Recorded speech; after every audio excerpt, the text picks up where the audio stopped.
بە شەپۆلی کارۆمۆگناتیسی کار دەکات. دەتوانێت دەنگ بۆ دوورترین شوێن بگوازێتەوە.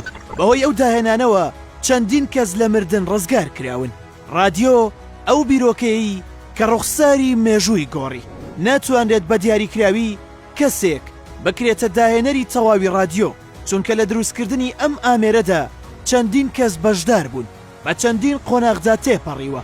بەڵام یەکەمین کەس کە هەوڵی داوە شەپۆلەکانی کارۆمۆگناتیسی بۆ گواستنەوەی دەنگ بەکار بهێنێت گولیلۆمۆ مارکۆنی بوو.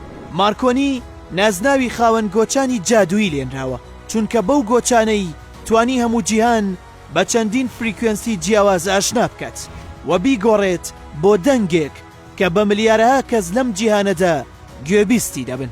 ئەم زانایە شەپۆلی کارۆمۆگناتیسی بەکارهێنا بۆ بەرەمهێنانی دەنگ لە شوێنە دوورەکانەوە. توانی سەرکەوتن بەدەست بهێنێت لەو بیرۆکەییدا. دواتریش پەرە بە بیرۆکەکەی دەدات تا ئەو کاتەی دەگات بەوەی رادیۆ دروست ببێت.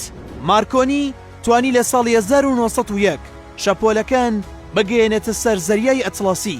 هەروەها هەستا بە پەرەپێدانی شەپۆلی کورد تەنانەت توانی ڕێگەیەک بدۆزێتەوە تێیدا شەپۆلەکان لەسەر وشکانیش بگوازرێنەوە. لە ساڵی 1909 خەڵاتی نۆبڵی لە بواری فیزیا وەرگرتووە بۆ داهێنانی رادیۆ. ئەم داهێنانەش دواتر بووە بناغی پیشەسازی رادیۆ. گرنگی ئەم داهێنانەش کاتێک دەرکەوت کە کەشتی ریپەبلیک نقم بوو. لەو کاتەدا لە ڕێگەی رادیۆکانی ناو کەشتیەکانی تر توانرا داوای یارمەتی بکرێت و گوێبیستی هاوارەکە ببن و ژمارەیەک لە سەرنشینەکانیان بەهۆی رادیۆکەوە ڕزگار کرد.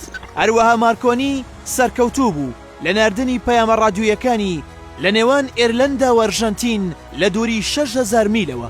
جگەلەوەش بیری دەکردەوە کە بتوانێت لەو مەودایە زیاتر دەنگ بگوازێتەوە و لە کۆتاییدا و لە ساڵی 1915 ئەوەش بەدیهێنرا.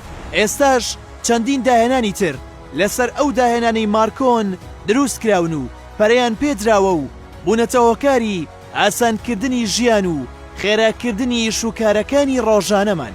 ئێستا تۆ پێم بڵێ تۆ چی لەسەر مارکۆنی دەزانیت؟ ئەیکەی یەکەم جار گوێبیستی پەیامە ڕادیۆیەکان بوویت؟